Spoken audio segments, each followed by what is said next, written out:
Zee T Marathi तू चालू पुढं 20 September भागामध्ये अश्विनी बराच वेळ श्रेयसची वाट बघते आणि गणूला काढते आणि म्हणते, गणू मला खूप भीती वाटते रे. ते बरे असतील ना रे? हे प्याले ना तर त्यांना काहीच सुचत नाही. ते काहीही करतात. तिथे सगळं व्यवस्थित असू दे. काहीही गडबड नको होऊ देऊस. इकडे श्रेयस एवढा पिलेला असतो की त्याला कार्तिक दिसतो. तो त्याच्या पाठीवर हात टाकतो आणि म्हणतो, वांग्या कसा आहेस? त्याचाच वेपर्स घेतो आणि खाता खाता म्हणतो, मगाशी काय म्हणत होतास? श्रेयस वाघमारेचे सगळे प्लॅन पेपरवर असतात. हसतो आणि म्हणतो, तू थांबूच शकला नाही त्यांना. तुझी सगळ्यात मोठी चूक काय झाली माहितीये? तू मला ओळखलंच नाही. ए मॅनेजर, ए टेबल का बिल मुझे देना. वांग्या, तुझे हे जेवणाचे आणि ड्रिंक्सचे पैसे तुझा एक्स एम्प्लॉई नाही, तुझा बिझनेस कॉम्पिटिटर भरणार. चिअर्स. प्रश्न पडलाय ना तुला? या ग्रेट वारंगचा कॉम्पिटिटर हा युजलेस श्रेयस वाघमारे कसा झाला? हां सांगतो. चेक दाखवतो आणि म्हणतो, हे बघ, नीट बघ. 5वर किती शून्य? बघ बघ बघ. हसताना म्हणतो, जाम धक्का बसला असेल नाही तुला? फाईल फेकलीस तू. माझ्या तोंडावर फाईल फेकलीस. आणि काय म्हणालास? Out out. आज तुझ्या बरोबरीने उभा आहे. तुझा कॉम्पिटिटर झालोय मी. समजलं? याला म्हणतात प्रगती, ग्रोथ. तुझ्या नाका खालून तुझाच कॉन्ट्रॅक्ट आणि तुझाच क्लायंट घेऊन गेलो मी. सो मिस्टर कार्तिक वारंग, काय म्हणणं आहे तुमचं ह्या सगळ्यावर? बोला बोला. तेव्हा कार्तिक म्हणतो, माझं काहीही म्हणणं नाहीये. एका रात्रीत एक डील मिळून तू ह्या कार्तिक वारंगशी बरोबरी नाही करू शकत. श्रेयस, तुला माहितीये मी असाच कॉन्ट्रॅक्ट एन्जॉय केला होता, पण तो 50 करोडचा होता. जेव्हा आपल्याला कॉन्ट्रॅक्ट मिळतो ना तेव्हा दुसऱ्या डीलची तयारी करायची असते. असं दारू पिऊन झिंगायचं नसतं. सक्सेस मिळणं खूप सोपं आहे राजा, पण ते हँडल करणं खूप कठीण आहे. श्रेयस म्हणतो, तुला माहिती तू का बोलतो? कारण तुला धक्का पोहोचला आणि तू जळतोस माझ्यावर. कार्तिक म्हणतो, बाळ श्रेयस, तुला एवढा कशाचा आनंद झाला? कॉन्ट्रॅक्ट मिळाल्याचा की माझ्या नाका खालून कॉन्ट्रॅक्ट खेचून घेतल्याचा? अरे माझ्या कंपनीसमोर अशा 10 डील तयार आहेत. त्याच्या पाठीवर हात मारतो म्हणतो, तू उड. किती उंच उडतोय ते बघतोय मी. तू इथेच आहे आणि मी पण. तेव्हा श्रेयस म्हणतो, थांब वारंग, तू पण इथे आहे आणि मी पण इथे. Try your best. Bye darling, take care, good night. इकडे अश्विनी म्हणते, हे आल्यानंतर बेल वाजवतील आणि सगळ्यांची झोप मोड होईल. त्यापेक्षा मी दारातच उभी राहते. इकडे श्रेयस बिल बघतो म्हणतो, 24,800. Very good bill. पैसे काढतो म्हणतो, छे एवढेच आहेत, मी कार्ड पेमेंट करतो. तेव्हा ते म्हणतात, सॉरी सर, तुम्हाला कॅशच करावं लागेल. ऑनलाईन किंवा कार्ड पेमेंट होत नाहीये. श्रेयस हसून म्हणतो, तू मुद्दामून करतोय ना? मला माहिती मला. तेव्हा तो म्हणतो, नाही सर, सगळ्यांचा प्रॉब्लेम हाच आहे, सर्व्हर डाऊन आहे. श्रेयस म्हणतो, मग कॅश नसले तर भांडे घासायचे का? तेव्हा तो म्हणतो, नाही सर, तुम्ही कॅश अरेंज करा आणि मग जा. श्रेयस पांड्याला फोन करतो, पण पांड्या फोन बंद करून टाकतो. तेव्हा श्रेयस म्हणतो, शी यार, आता मला अश्विनीला फोन करावा लागेल. तेव्हा तो तिला फोन करतो. तेव्हा ती म्हणते, अहो कुठे आहात तुम्ही? बरे आहात ना? अहो किती उशीर झाला, किती काळजी लागली. तेव्हा श्रेयस म्हणतो, काय यार हे असे धाड धाड धाड धाड मशीन गन सारखे प्रश्न विचारतेस? चुप हो आता.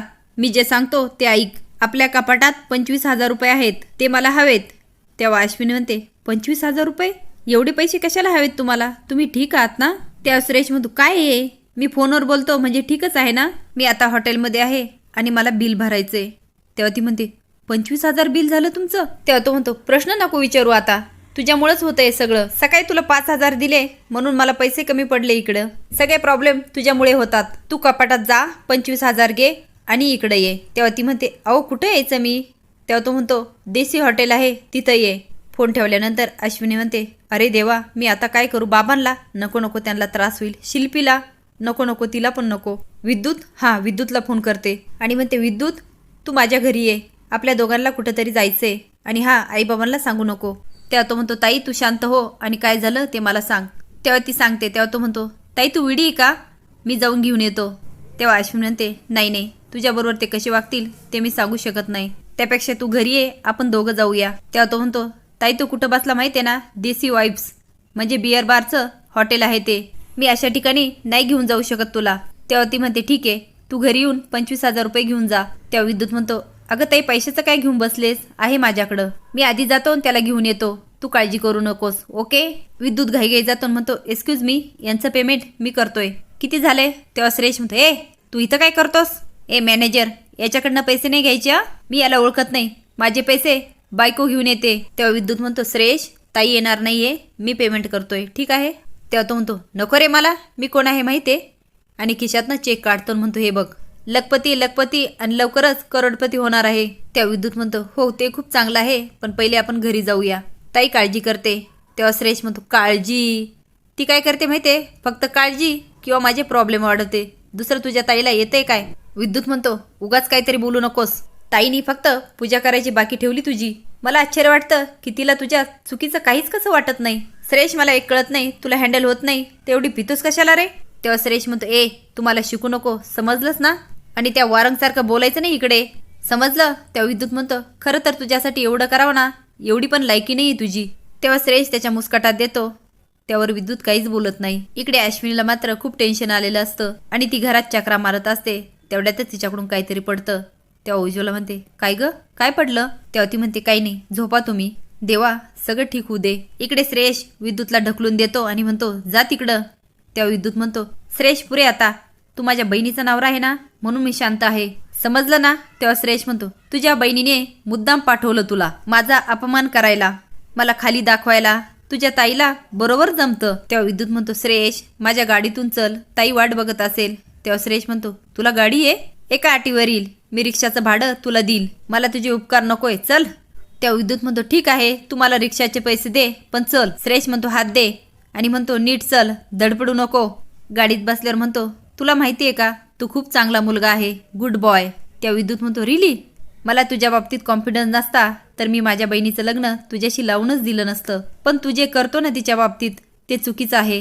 तेव्हा विद्युत म्हणतो, ती जे करते ते चुकीचं नाही वाटत का तुला? माझे आईवडील काय त्रास देतात रे तिला? मारहाण करतात की उपाशी ठेवतात? उलट स्वतःच्या मुलीपेक्षा जास्त प्रेम करतात. तरी तिला असं वाटतं की मी आईवडिलांना सोडून तिच्याबरोबर वेगळं राहावं का? मुळात हे ना तिची मागणीच चुकीची आहे आणि त्यामुळेच आमच्यात वाद होतात. तेव्हा श्रेयश म्हणतो, एकटी राहते रे माझी बहीण एवढ्याशा संजूला घेऊन, आणि तू ना काहीच करत नाही तिच्यासाठी, आणि म्हणून मला तुझा राग येतो. आणि तुला माहितीये, मला एक गोष्ट माहितीये, तू माझ्या बहिणीला आहे ना खूप सुखात ठेवशील, आय नो दॅट, म्हणून मी माझ्या बहिणीला तुझ्यापासून कधी डिवोर्स घेऊ देणार नाही. हे सगळं ऐकून विद्युतचा चेहराच खुलतो आणि तो म्हणतो, तू जे काय बोलतो ना ते सकाळपर्यंत तरी लक्षात राहील का? श्रेयश हसतो म्हणतो, नाही लक्षात राहणार, आणि तूही लक्षात ठेवू नको, आणि नसेल जमत ना तर तूही 2 पॅक मार आणि झोपून जा. मी पाजू का तुला 2 पॅक? मी लखपती आहे, आणि हे जे काय मी तुझ्याशी चांगलं चांगलं बोललो ना ते जर कुणाला कळलं, हा हात माहितीये ना? तेव्हा विद्युत म्हणतो, तेव्हा श्रेयश म्हणतो, कळलं? अरे ही रिक्षा लवकर चालव ना, माझ्या कुडीला गुड नाईट बोलायचे काय हळूहळू चालवतो? इकडे अश्विनीचं विचार करून करून डोकं फुटायची वेळ येते. ती बाहेर येऊन चक्रा मारायला लागते. तेवढ्यातच विद्युत श्रेयशला पकडून आणतो. ती पळते आणि त्याला धरते आणि म्हणते, अरे विद्युत, हे सगळं काय आहे रे? तेव्हा विद्युत म्हणतो, चढली त्याला. तेव्हा अश्विन म्हणते, अरे याला धड उभाही राहता येत नाही. विद्युत म्हणतो, पहिले याला आत घे. तेव्हा ती घाबरते म्हणते, पहिले सांग तुला हे काय लागलं? तेव्हा श्रेयश म्हणतो, तुला लागलं? तेव्हा अश्विन म्हणते, अरे देवा. ती रडायला लागते आणि श्रेयशला पकडते. तेव्हा श्रेयश तिला ढकलून देतो आणि म्हणतो, काय हे? अरे मी शुद्धीत आहे, समजलं? तुझे पैसे घेऊनच जा, त्याशिवाय जाऊ नकोस. तेव्हा त्याची बडबड थांबतच नाही. अश्विनी खूप टेन्शनमध्ये येते आणि बघत राहते. तर तुम्हाला काय वाटतं, भावाला मारल्यामुळे आता अश्विनीला काय वाटेल हे कमेंट बॉक्समध्ये नक्की सांगा. नवीन व्हिडिओ बघण्यासाठी सबस्क्राईब करा. धन्यवाद.